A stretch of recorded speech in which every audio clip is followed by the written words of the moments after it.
Hai, nama aku Jihan. Aku di sini mau jelasin dikit tentang pendekatan person center.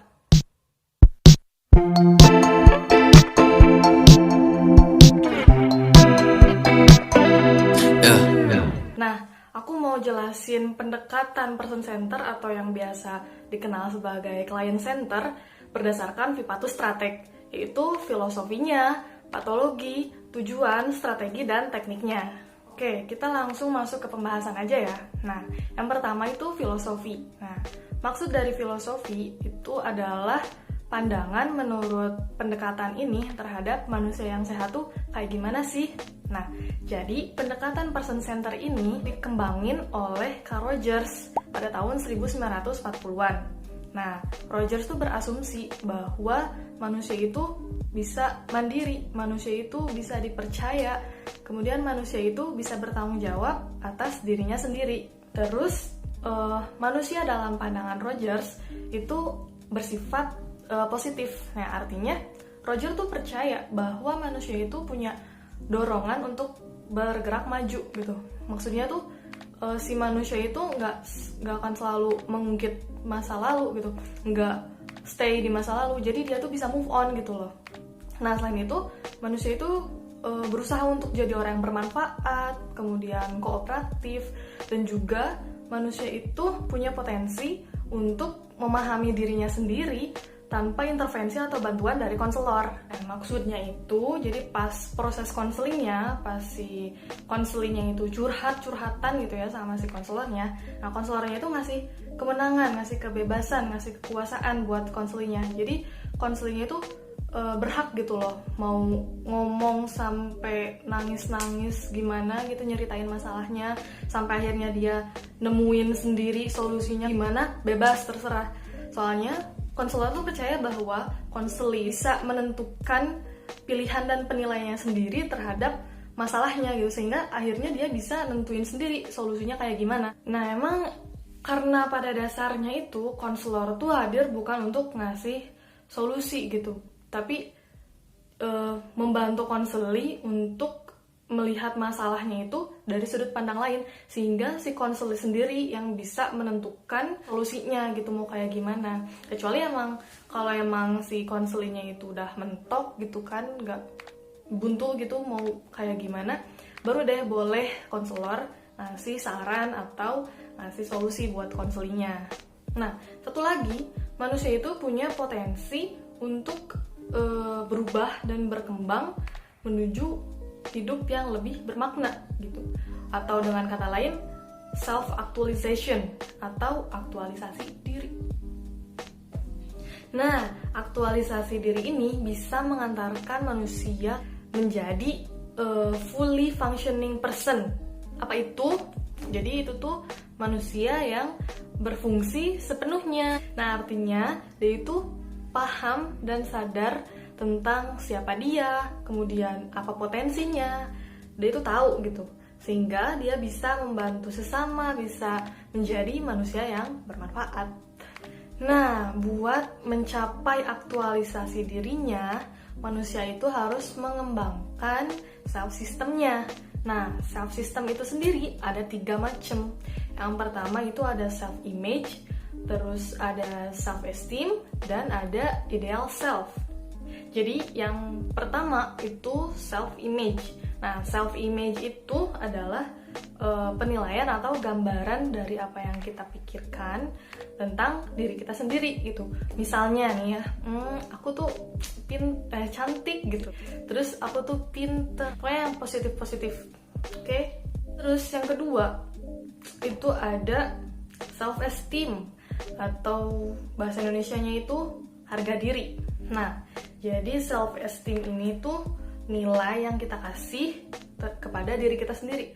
Jadi misalnya tuh cara kita menghargai diri sendiri, terus cara kita menerima, mengapresiasi, dan mencintai diri kita sendiri. Terus yang terakhir, yang ketiga, itu ada ideal self. Nah, ideal self atau diri yang ideal. Jadi harapan kita pada diri kita sendiri tuh pengennya kayak gimana. Jadi misalnya nih, aku pengen banget bisa dapetin nilai A di matkul teori dan pendekatan konseling ini, atau mungkin resolusi-resolusi yang biasanya tuh dibuat di awal tahun tuh, aku harus diet gitu, atau aku harus mencapai suatu target dan yang lain-lain. Nah, jadi itu tadi kurang lebih filosofi dari pendekatan person center ini, yang intinya tuh pendekatan person center itu memandang manusia yang sehat itu sebagai manusia yang bersifat positif.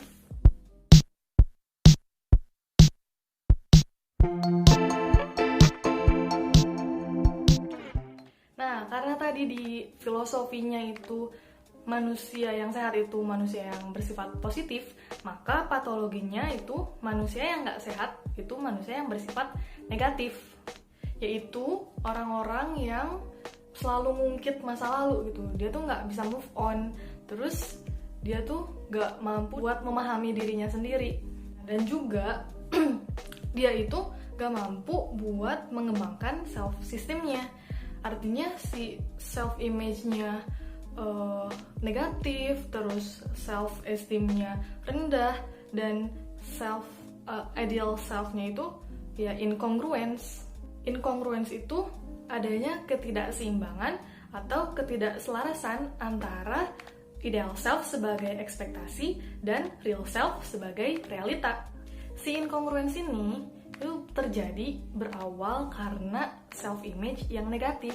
Misalnya nih ya, kita berpikiran atau kita menilai diri kita, aduh kok aku nggak secantik orang lain, atau aku nggak mulus langsing orang lain gitu dan sebagainya. Itu secara nggak langsung kita tuh mengharapkan ideal self yang lebih baik dari penilaian tadi. Ketika si ideal self atau harapan atau ekspektasi yang kita tanam di diri kita itu tadi nggak kesampaian atau nggak terwujud dengan real self-nya, dengan realitanya, maka saat itulah incongruence terjadi. Kemudian adanya incongruence tadi itu menyebabkan manusia nggak bisa menjadi fully functioning person atau manusia yang berfungsi sepenuhnya, yang mana yang ujungnya itu manusia bermanfaat. Jadi ada hambatan gitu dia buat bisa jadi manusia yang bermanfaat buat orang lain. Kenapa? Ya karena dia sendiri aja nggak paham gitu tentang dirinya, tentang siapa dia dan apa potensi yang dimilikinya. Jadi gimana mau nolong orang lain kalau dirinya sendiri aja nggak tertolong. Jadi itulah patologi dari manusia yang nggak sehat menurut pendekatan person center.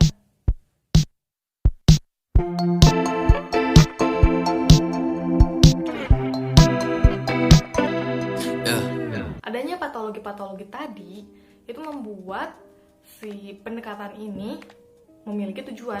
Nah, tujuannya itu apa? Yaitu untuk membantu manusia-manusia yang salah arah menuju ke jalan yang benar gitu, menjadi manusia yang sehat. Nah, gimana? Itu dengan mengembangkan self systemnya, menyeimbangkan antara real self dan ideal self, juga memperbaiki self image-nya.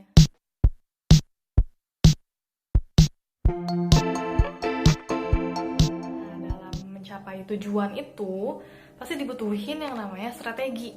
Jadi gimana sih caranya atau peran konselor dalam membantu manusia-manusia yang salah arah ini supaya pas proses konselingnya itu terjadi hubungan yang menyembuhkan dan terjadi perkembangan yang baik pada si konseli, maka konselor itu harus menunjukkan sikap selaras dan asli. Kemudian konselor itu harus menerima konseli tanpa syarat, dan juga konselor harus punya pemahaman mengenai empati yang tepat. Jadi yang pertama itu sikap selaras dan asli. Maksudnya tuh konselor dalam menampilkan dirinya itu ya nampilin diri yang sebenarnya, nggak ditutup-tutupin, nggak bohong. Jadi antara perasaan dan pikiran yang dirasain sama apa yang diekspresikan, tingkah laku yang diekspresikan itu sama, nggak beda gitu loh.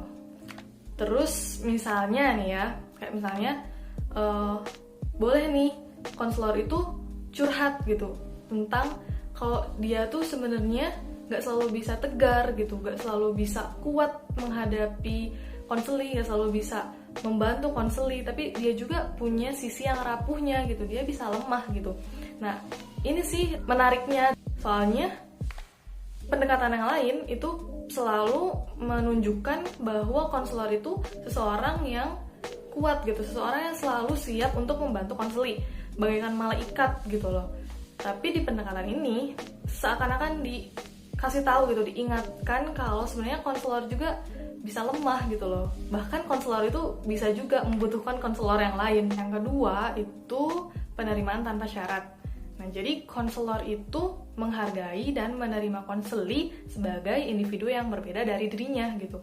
Konselor itu nggak menyepelekan, nggak memandang sebelah mata, nggak menghakimi tentang perasaan yang dialami konseli, tentang pikiran dan tingkah laku dari si konseli itu.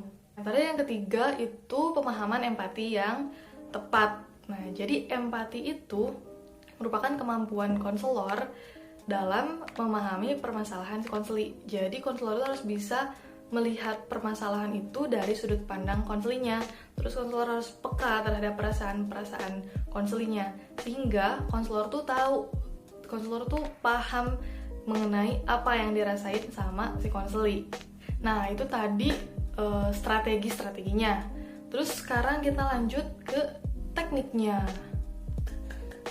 Hampir mau beres, guys. Semangat!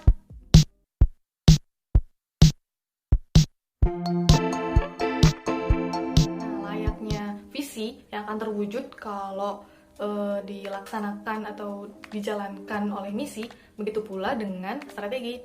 Strategi ini bakal terwujud, bakal tercapai kalau dibarengi dengan teknik.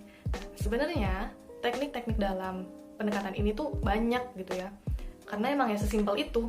Terus teknik-teknik di sini juga lebih mengacu pada keterampilan-keterampilan si konselor dalam proses konseling. Seperti nama itu adalah memulai atau initiating. Jadi konselor itu harus punya keterampilan dalam memulai proses konseling. Jadi proses konselingnya itu dimulai harus dengan cara yang bikin si konselingnya tuh nyaman gitu.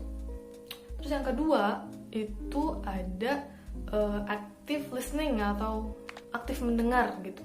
Mendengar dengan aktif. Jadi si konselornya itu memperhatikan konseli, menyimak cerita si konseli, sehingga si konseli itu merasa kalau dia tuh emang lagi, oh gue tuh lagi beneran diperhatiin, beneran didengerin. Jadi dia merasa nyaman gitu saat bercerita. Terus yang ketiga itu ada summarizing atau menyimpulkan.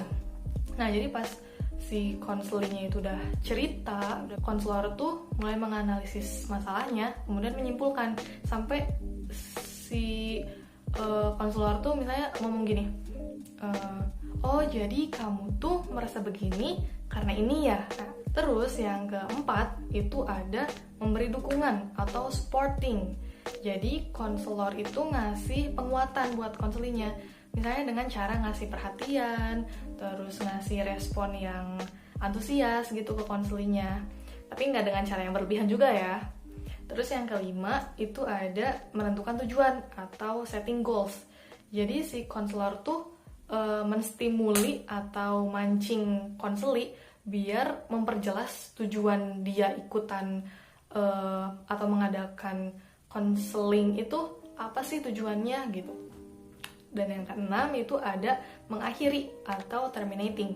Jadi konselor itu harus bisa menentukan waktu dan cara untuk mengakhiri sesi konseling atau mengakhiri konseling dengan sukses.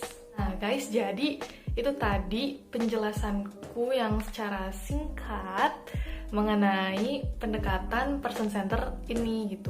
Nah setelah ini masih ada aku mau ngasih satu contoh kasus permasalahan yang ya bisa dibilang umum terjadi, terus pakai pendekatan person center.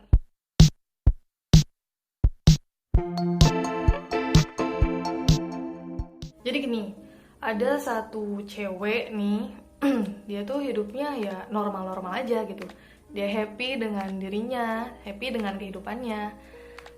Sampai suatu saat tuh ada orang yang bilang, yang ngomentarin dirinya gitu. Jadi gini bilangnya, kamu kok gendutan ya sekarang, atau kamu jerawatan ya sekarang. Awalnya dia tuh nggak kepikiran sama sekali dengan pernyataan orang tadi, tapi lama-kelamaan dia mulai kepikiran dan mulai tertanamlah omongan orang tadi itu di pikirannya. Dia jadi mulai percaya kalau dia itu ya gendutan, terus kalau dia itu jelek karena jerawatan ya, dan semisalnya. Sampai-sampai ya dia tuh kalau nongki bareng sama teman-temannya gitu, kalau keluar ketemu orang, dia tuh yang biasanya happy aja gitu, ngobrol, ketawa ketiwi, ini malah jadi sibuk ngebandingin dirinya sama orang lain, sama temennya.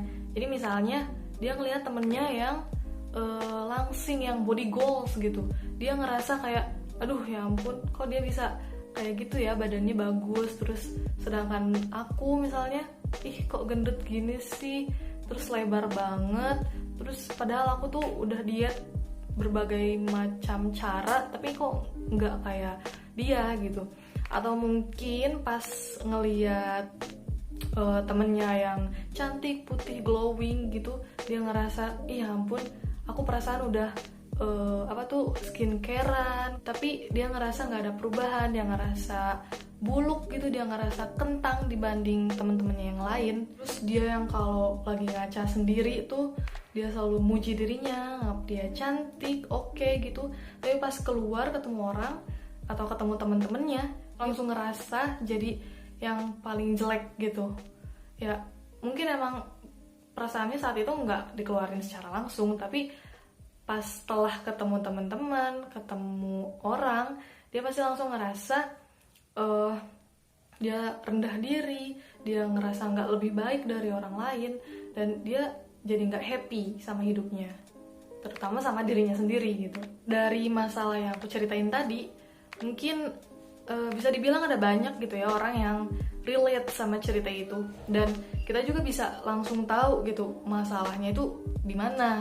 Si ceweknya itu yang tadinya itu ngerasa fine aja sama dirinya, sama kehidupannya, tiba-tiba dia jadi ngerasa kurang, jadi ngerasa insecure gitu kalau ketemu orang, terus dia jadi ngerasa nggak lebih baik dari orang lain. Masalah ini tuh muncul karena si cewek ini tuh agak terpengaruh sama omongan orang tadi.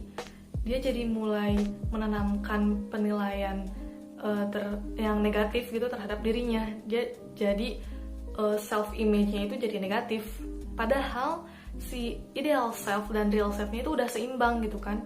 Si ekspektasi dan realnya udah seimbang. Tapi karena dia bikin penilaian baru terhadap dirinya, yaitu si self image yang negatif, akhirnya ideal self dan real self-nya itu jadi nggak seimbang lagi, karena ya si ekspektasi dan realita itunya nggak sama. Nah dengan begitu ada yang namanya incongruence dalam diri si cewek itu. Nah untuk itu di sini peran konselor dibutuhkan. Peran konselor di sini tuh membantu si cewek buat menyadarkan apa yang salah dalam dirinya gitu.